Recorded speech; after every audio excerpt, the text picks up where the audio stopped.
Hello YouTube, B3 here back with another kicking action figure review. Today's review is over another Marvel Legends figure. It's the Marvel Legends Infinite Series Chameleon figure. Yeah, and he's from the Rhino Build-A-Figure wave. He's one of the Savage Force figures, so his running change is Kraven the Hunter.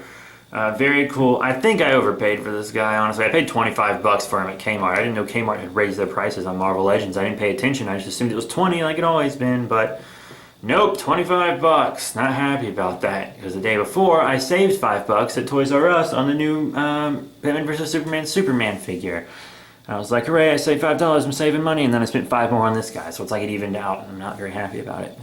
I don't feel like he was worth as much. If I paid 25 for the Kraven, maybe I'd be a little happier. Just a little. I still don't like to pay 25 for Marvel Legends for any reason. But yeah, he actually is a pretty cool figure, honestly. So we got the Chameleon here. Comes with several accessories and things. He does come with the left arm of the Rhino, so I'm one piece away from Rhino. I just got to get the Scarlet Spider, and then we're all good. I don't have Misty Knight, but I'm not going to get her. Sorry, guys, I'm not reviewing her.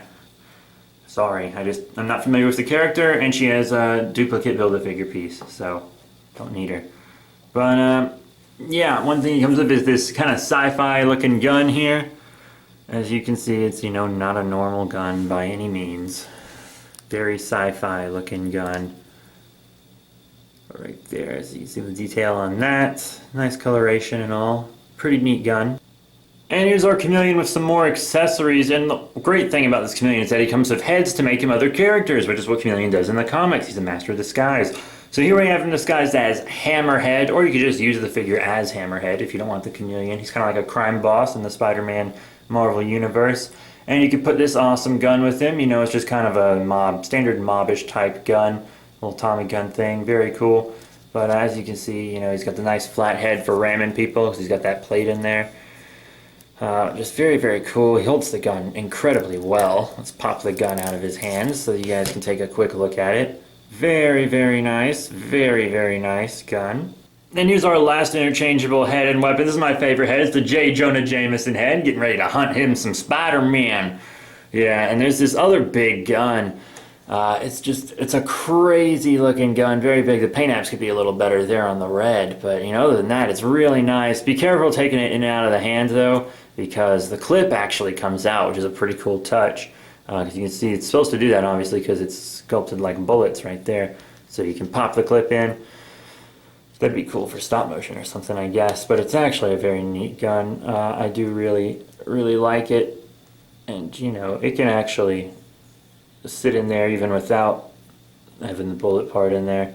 I guess it just depends on how you want the thing to look. It doesn't really have a specific, you know, way to sit in there. There's no like peg or anything that goes on it, so whoop, however it's supposed to sit in there is however it's supposed to sit in there. But the J. Jonah Jameson head looks real nice right there, real nice. I wish he would have come with a newspaper or something though. That would have been cooler for him to hold. Like a rolled up newspaper maybe. And now we're gonna look at Chameleon's articulation. You got side to side on the head, which is pretty, you know, normal. You can look up pretty far, down quite far, which is pretty nice. You got up and down on the arms, forward and back. You got a bicep swivel. You have a double elbow bend, which is pretty awesome. And then you have a rotation on the wrists, as you can see, forward and back on the wrists. Pretty nice. You got a nice little ab crunch there in the suit. Doesn't go back too much because of the actual suit part, but whatever. Okay, so yeah. And you got a waist swivel right there.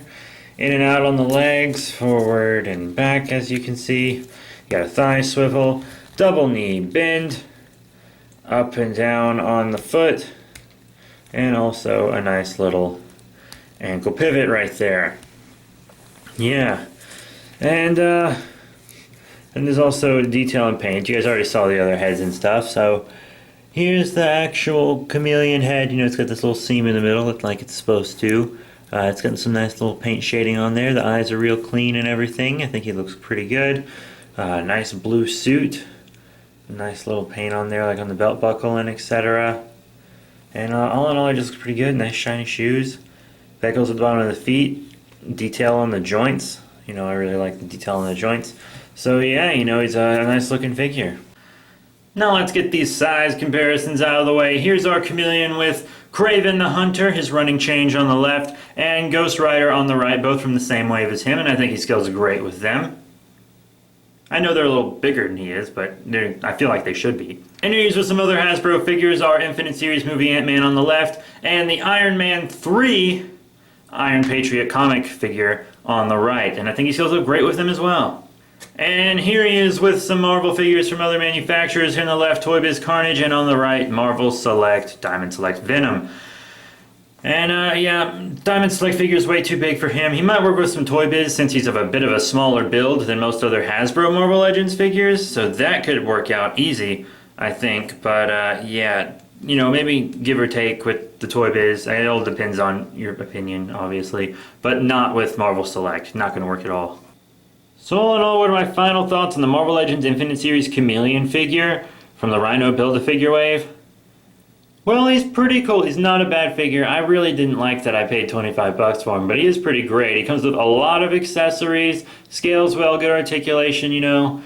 Honestly, I'm gonna give him 4 out of 5 stars. He's pretty cool. I really like him. Glad they gave him lots of accessories. Spider-Man waves always get better treatment than the other waves. But yeah, that's it, you guys. 4 out of 5 stars. Remember to rate, comment, subscribe. We got more Marvel reviews coming up. DC, Star Wars, Power Rangers, Godzilla, whatever you guys want. Alright, that's it. Thank you all very much, and I'll see y'all later.